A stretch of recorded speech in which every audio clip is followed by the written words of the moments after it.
This presentation is brought to you by Katie Hort, Anna Ignacio, and Allison Mercer. Today, we're going to be talking about best practices for orientation for employees and their families prior to an international assignment. On this topic, we will be covering the following. We will define what an expatriate is. We will discuss some key challenges employees and their families may encounter on international assignments, some culture differences that best practice multinational firms address, so the importance of international assignments and why multinational organizations should be concerned about their success, various causes of expatriate failure that should be addressed. We will then discuss various pre-departure trainings that aid to prevent expatriate failure. And finally, we will discuss the family support that should be integrated into orientation. So, what is an expat, you might ask? An expat is an individual who is sent on assignment outside the home country for a period of time. As exciting as that might sound, there are several challenges employees and their families will face when sent on international assignments. To be proactive in preventing these challenges from resulting in failure, which is the premature return to the home country, organizations should be addressing these challenges prior to departure. Some key challenges might include acculturation. This is the process of cultural and psychological change that results when two cultures meet. Lack of having a social group might cause difficulties in the acculturation process. Culture shock. This is a personal disorientation that a person can feel when experiencing a different way of life when they enter into a foreign environment. It is important that employees and their families be trained with coping mechanisms in order to deal with this. Language barriers. They might experience significant difficulties when they're unfamiliar with the host country's language. Gender differences. Different societies have different views regarding gender roles, and this can have an effect on the daily lives of employees and their families, particularly women. Family concerns such as finding childcare, education, and adjustment for children can be difficult for expatriates and their families. Organizations should be involved in ensuring that they have access to these needs. A major challenge is culture difference. Different cultures have different views in many areas. As most of you might remember from organizational effectiveness class, cultures tend to differ across several areas, some of which include assertiveness, the degree to which people are assertive or confrontational, gender differentiation, how the society views differences in gender roles and affords higher status to certain roles, uncertainty avoidance, the degree to which people are consistent and seek structure in their lives, power distance, the degree to which people are separated by power and authority, performance orientation, the extent to which society focuses on recognition of and rewards performance, and a few more. In terms of these areas, when the society of the host country significantly differs from the employee's home country, it will be much more difficult for the employee and the family to adapt. Now, all of these challenges can be very stressful for employees and their families. To be proactive in preventing these challenges from resulting in failure, again, a premature return to the home country, organizations should be addressing these challenges prior to departure. Why be concerned? Today's highly competitive global business environment has resulted in significant increases in international assignments. There are an estimated 1 million expatriates worldwide, and this number is expected to increase. These assignments can be critical to the growth and development of an organization. The cost of international assignments range from 3 to 5 times base salary. This highlights the importance for organizations to do everything possible to make these assignments successful. So, expatriates are a competitive advantage to multinational firms, as well as a major cost driver. The costs of expatriate failure. Multinational organizations have been plagued by the problem of premature return of expatriate managers as a result of their inability to adapt to the culture of the host country. Expatriate failure is associated with significant direct costs as well as indirect costs to both the organization and the employee.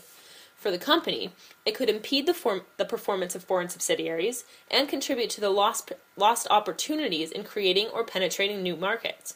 For the employee, it can contribute to a loss of self-esteem, loss of self-confidence, and reduced motivation.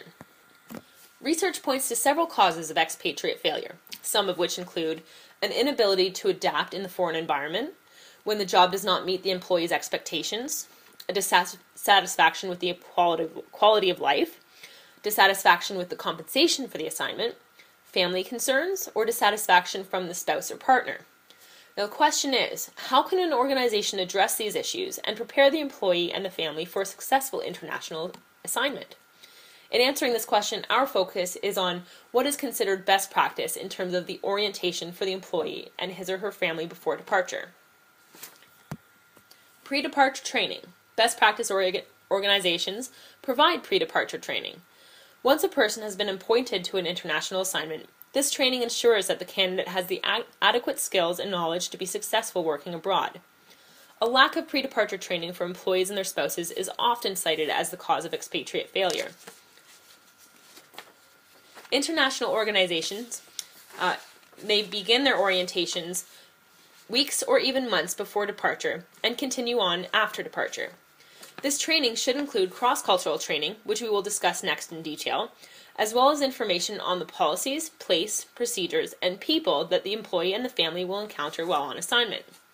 It is important to note that pre-departure training is not one size fits all. To be successful, it needs to be tailored to the individual situation. Essentially, training should vary according to the country of assignment, the type of job, the duration of the assignment, the purpose of the transfer, and the time available before departure. In most cases, the time between when the employee accepts the international assignment and when they begin the assignment is actually quite short. Now, in these cases, it's important to train as effectively as possible within a limited time frame. Depending on the country of assignment, the employee and the family may be confronted with a culture much different from their own. These cultural contrasts may include language barriers, aspects of social life, political climate, and religious differences. This is when cross-cultural training is important. While cross-cultural training is a highly debated topic in research, in terms of its effectiveness, recent studies indicate that pre-departure cross-cultural training is an essential socialization tool for expatriate employees. The focus of cross-cultural training is on developing cultural awareness, developing cultural appreciation, and helping develop coping mechanisms for when the employee and the family is on assignment. When implemented effectively, cross-cultural training serves to reduce the severity of culture shock, reduce the time needed to reach cultural proficiency. It leads to more realistic expectations, it leads to greater job satisfaction, and it leads to lower intentions of premature return to the home country. Now, the following are what should be included in pre-departure training. It should include topics like details of the culture, language, local customs, attitudes towards time and punctuality, power, teamwork, use of titles, social taboos, and degree of formality in interactions with locals. Again, it is not one size fits all. Best practice is a contingency approach. Contingency approaches are the most effective forms of pre-departure cross-cultural training, meaning that best practice organizations customize their training to the planned assignment. We will next discuss cross-cultural training methods. This includes sensitivity training, culture simulators, critical incidents, cases, role-play, and simulation.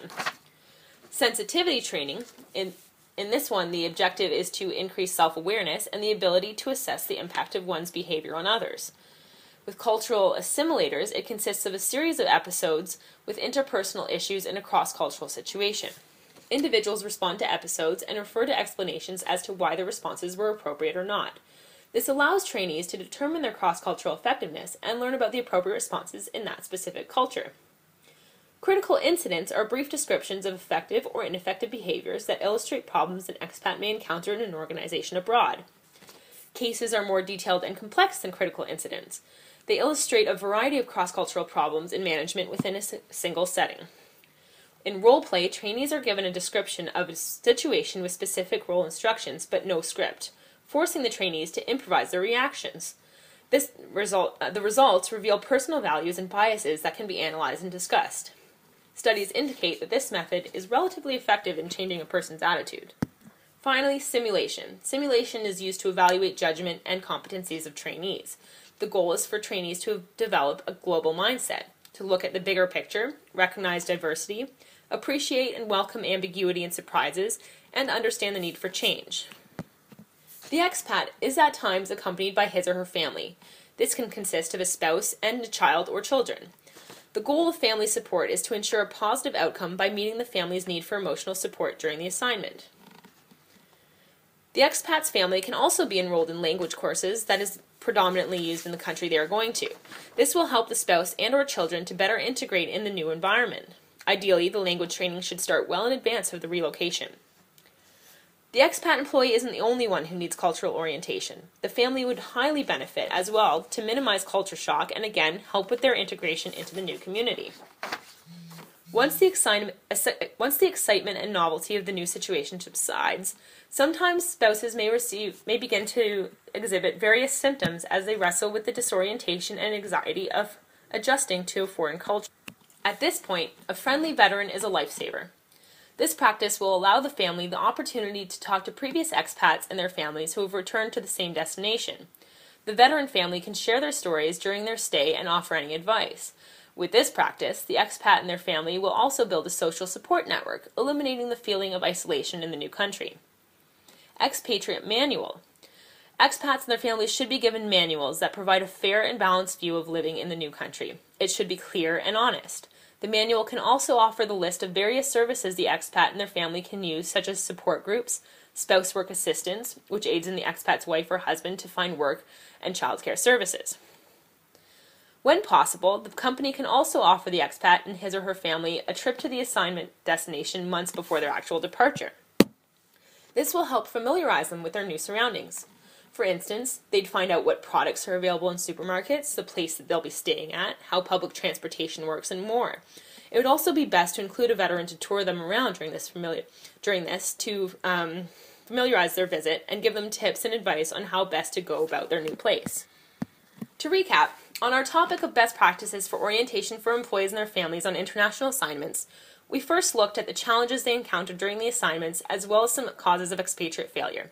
We looked at the significance of international assignments, particularly as a competitive advantage and as a major cost driver for multinational firms. We then moved on to specific orientation practices as part of pre-departure trainings. We discussed these trainings as a contingency approach, where training is tailored to specific situations. We discussed several methods for cross-cultural training, and finally, we discussed best practices to include family support in international assignments.